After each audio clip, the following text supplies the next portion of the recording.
Un, deux, un, deux. Un, deux, c'est bon? Ouais, t'aimes-tu ma nouvelle plante? Oui. Hein, mes nouvelles fleurs? Ah, bien, Oh, oh, oh, oh. ouais. Problème, on a de la poussière dessus. Ah, c'est un petit peu, hein? Attends une minute. Hein? Mais...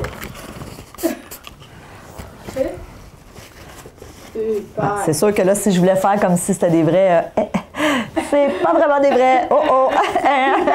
Trouver l'erreur. Mais au moins, c'est beau, là. Good, on est prêts. Yeah!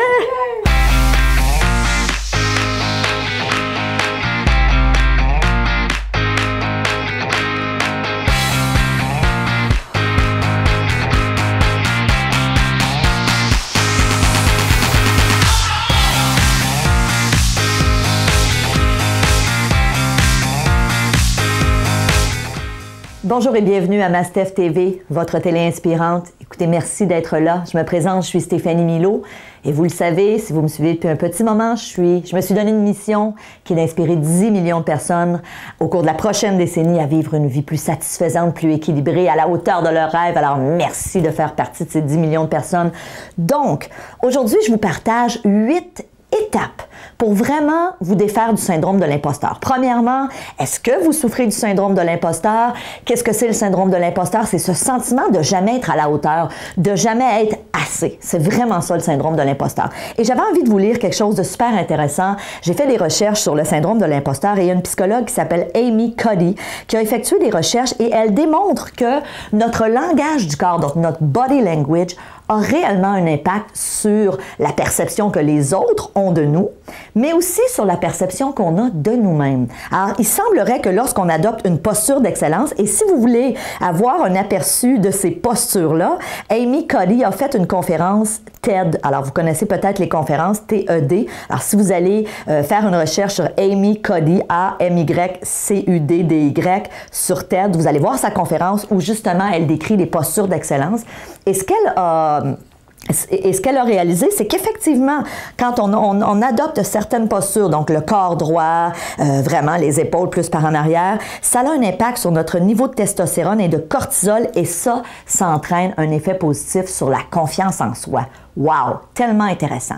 Donc, évidemment, quand on parle du syndrome de l'imposteur, il y a eu plusieurs études qui ont été faites là-dessus. Entre autres, au début des années 80, on a Gail Matthews, qui est une psychologue américaine, qui disait effectivement qu'à peu près 70% des gens au cours de leur vie vont vivre ce syndrome-là. Donc, il y a des gens qui l'ont constamment, qui l'ont tout le temps, mais il y en a qui vont l'avoir des fois dans une situation donnée, un nouveau poste ou un nouveau défi professionnel. Donc, c'est quand même énorme, 70% des gens. Et il y a aussi le docteur Pauline Clance qui indique qu'effectivement, elle est venue corroborer ça. Selon elle, entre 60 et 70% des gens vont vivre ce syndrome-là au cours de leur vie.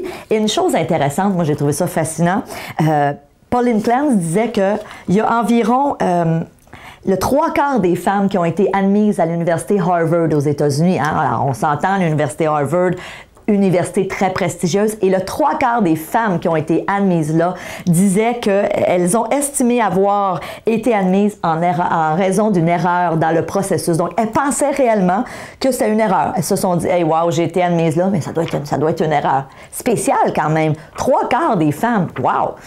Donc, évidemment, ça nous en dit long sur souvent, malheureusement, ce qu'on pense de nous. Donc, 8 étapes aujourd'hui pour, si vous vous êtes reconnu dans la première capsule, alors rappelez-vous, j'ai nommé les critères pour justement qui font en sorte qu'on se dit, mon Dieu, je souffre du syndrome de l'imposteur. Alors entre autres, on avait parlé du fait que c'est souvent des bourreaux de travail, c'est des gens super perfectionnistes, c'est des gens qui acceptent pas le succès, c'est des gens souvent qui vont toujours avoir ce petit discours intérieur là, du genre, je suis pas à la hauteur, je suis pas assez bonne, je suis pas assez compétent, je suis pas assez scolarisé. Donc si vous vous reconnaissez là-dedans, vous souffrez peut-être du syndrome de l'imposteur. Donc aujourd'hui, 8 étapes pour vous défaire de ce syndrome-là une fois pour toutes. Premièrement, cessez de vouloir plaire à tout le monde. Alors, le psychiatre Christophe André a écrit un livre qui s'appelle « Imparfait, libre et heureux ».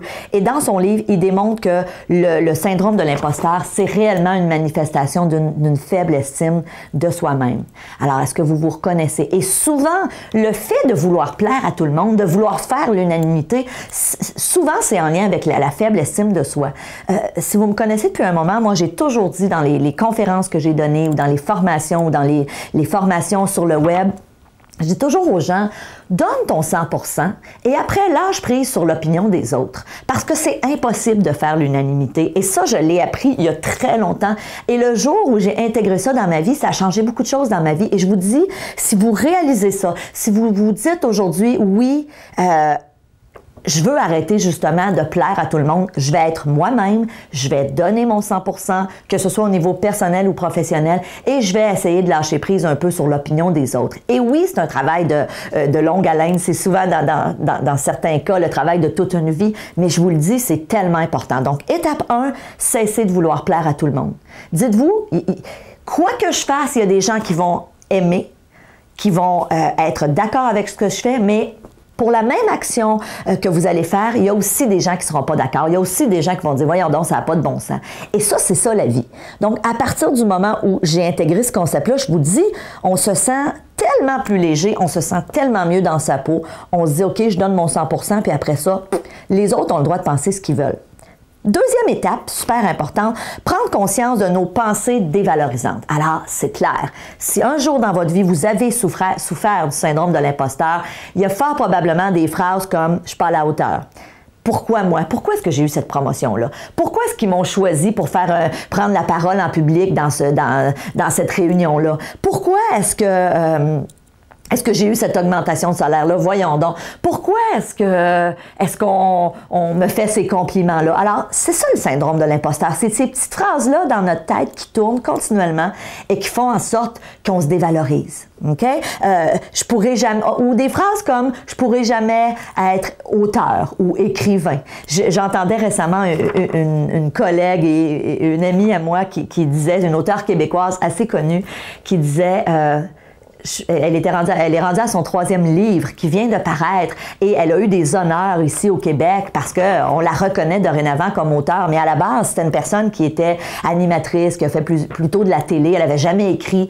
Et elle disait dans l'entrevue, elle dit encore aujourd'hui, j'ai de la difficulté à dire que je suis une auteure. J'ai de la difficulté à dire qu'on me reconnaît comme une auteure parce que j'ai pas étudié en littérature, parce que j'écris pas nécessairement, selon elle, elle dit j'écris pas nécessairement avec des grands mots très compliqués et ça m'a fait sourire parce que ça, c'est typique du syndrome de l'imposteur. Cette femme-là qui a un talent indéniable comme auteur, encore aujourd'hui a de la difficulté à l'admettre. Donc, toutes les fois dans votre vie où vous vous êtes dit, ben voyons donc, je peux pas être ci ou je peux pas être ça, je peux pas être conférencier, je peux pas être, je sais pas moi, ingénieur parce que dans ma famille, il y a personne qui a fait de grandes études, je pourrais jamais être médecin. Pourquoi?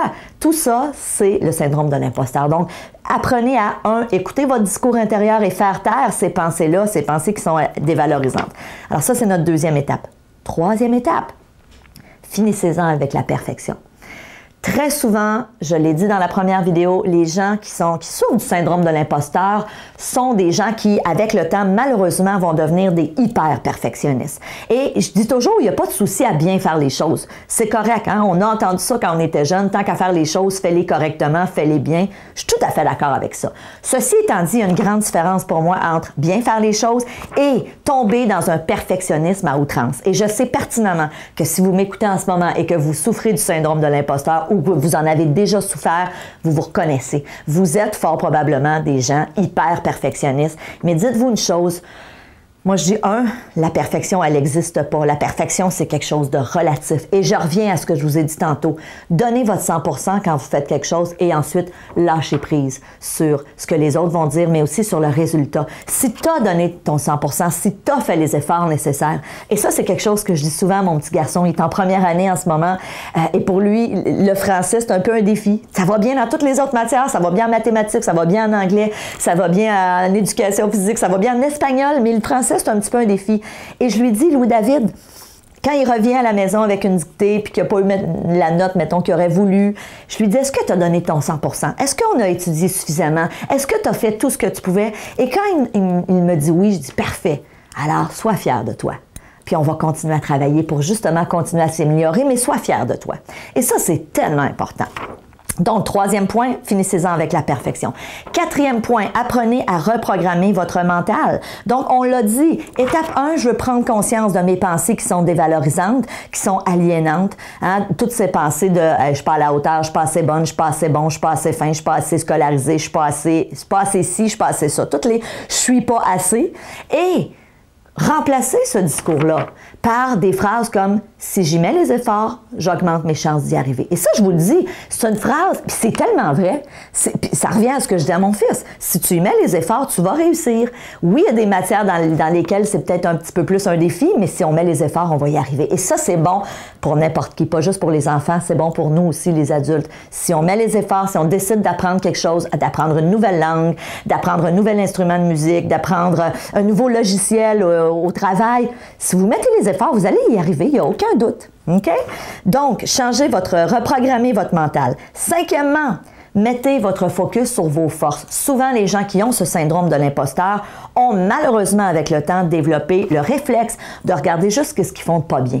Juste là où ils sont moins bons. Hey, la gang, arrêtez ça, s'il vous plaît. Je vous le dis, s'il y a quelque chose que j'ai appris dans ma vie et qui a été très aidant pour moi, c'est toute cette portion-là. Moi, à chaque fois que je fais quelque chose, je me dis, exemple, quand je fais une vidéo, à l'époque, je pouvais recommencer 10 fois. Si je m'enfargeais dans un mot, là, je pouvais recommencer la vidéo 10 fois, puis je vous le dis, c'était l'enfer, parce qu'on pouvait passer une journée complète à tourner une vidéo de 20 minutes, ça avait comme pas de bon sens. Et à un moment donné, je me suis dit non, c'est pas ça que les gens veulent de toute façon. Est-ce que j'ai besoin de parler parfaitement? Attention, l'idée, c'est le message. C'est est-ce que je donne mon 100%? Est-ce que je me suis préparée pour faire justement cette vidéo-là? Oui! Bon, donc, super important. J'ai changé ma perception de ce qui était parfait selon moi, ça c'est important, mais aussi, j'ai commencé à mettre l'emphase sur mes forces. Tu sais, oui, je peux m'enfarger dans un mot des fois. Oui, des fois, c'est pas 100% parfait, mais en même temps, je pense que j'ai des forces pour faire des vidéos. Puis il y a plein de choses dans la vie dans lesquelles, je le dis souvent, là, c'est pas mes forces. Je suis pas forte en comptabilité. J'aime pas ça. Je suis pas forte dans des travaux où ça demande énormément de rigueur, de précision, là, puis de mettre des heures et des heures. C'est pas moi, ça, Stéphanie. Mais un jour dans ma vie, je me suis dit, attends une minute, là. Je vais mettre l'emphase sur ce dans quoi je suis la meilleure, sur mes forces, puis je vais lâcher prise sur le reste. Et j'ai envie de vous dire, le jour où j'ai fait ça, ça a changé ma vie. Premièrement, j'ai appris à déléguer, ce dans quoi j'étais moins bonne puisque j'aimais moins, mais aussi je me suis concentrée sur ce dans quoi j'avais le plus de plaisir et par conséquent, souvent, ce dans quoi on a le plus de fun, c'est dans ça qu'on est bon. Alors, je vous le dis, arrêtez-vous, faites l'inventaire de c'est quoi mes forces, dans quoi je suis bon, dans quoi je suis bonne. Et ça va être bon pour l'estime de soi-même. Et ça aide aussi à se défaire de ce fameux syndrome de l'imposteur. Donc ça, c'est notre truc numéro 5. Truc numéro 6, donc sixième étape, assumez vos décisions et vos succès. Vous avez pris la décision de postuler sur un nouvel emploi, mais en même temps, il y a des fois des petites phrases où vous vous dites « Oh my God, j'y arriverai peut-être pas, je serai peut-être pas à la hauteur. » Hey, si vous avez le poste, bravo, assumez-le. Quand on vous fait un compliment, au lieu de dire ben, oh non, dans le fond, je suis pas si bonne que ça, ou on vous dit hey, t'as donc ben une belle robe, ah, j'ai pas payé cher. Hey, arrêtez ça, assumez, dites merci, merci. Oui, je le prends. OK?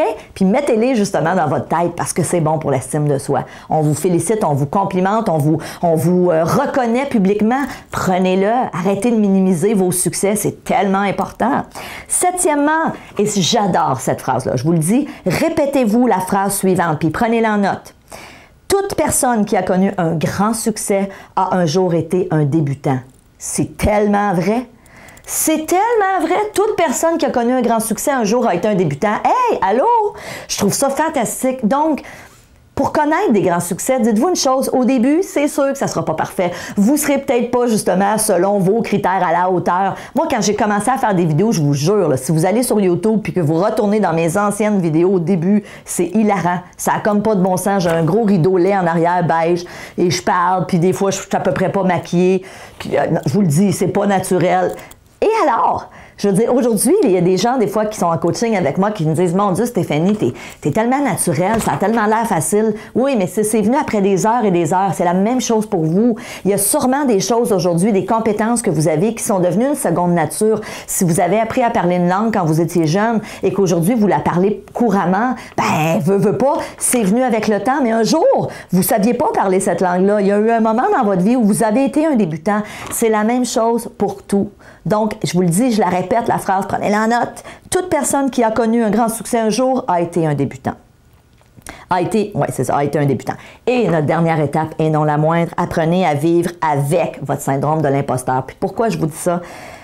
Dans son livre à succès, et là, je vais le lire, dans son livre à succès, The Secret Thought of Successful Women, Why Capable People Suffer from the Imposter Syndrome and How to Thrive in Spite, comprenez-vous pourquoi je l'ai lu? Hein? Aimez-vous mon anglais? La conférencière de renom Valérie Young nous prévient. Tu sais là quoi, ça se peut que le syndrome de l'imposteur, tu l'aies toute ta vie. Faut que tu apprennes à vivre avec. Faut juste que tu apprennes justement à essayer le plus souvent possible de faire taire ton discours intérieur. Alors, il y a des gens pour qui ça va être plus difficile de s'en défaire, mais vous pouvez le vivre à des intensités moins élevées. Acceptez-le. Alors, écoutez, j'ai envie de vous dire, j'espère que vous allez mettre en application ces 8 étapes. Oui, c'est du travail. Oui, ça va être un work in progress, comme je le dis souvent, mais ça vaut tellement la peine parce qu'on souffre quand on est dans cette situation-là. Alors, j'ai envie de vous dire merci. Merci d'être là. Merci de votre confiance. Merci de partager ce que je fais. Je vous dis à très bientôt. Je vous embrasse et bon succès. Salut!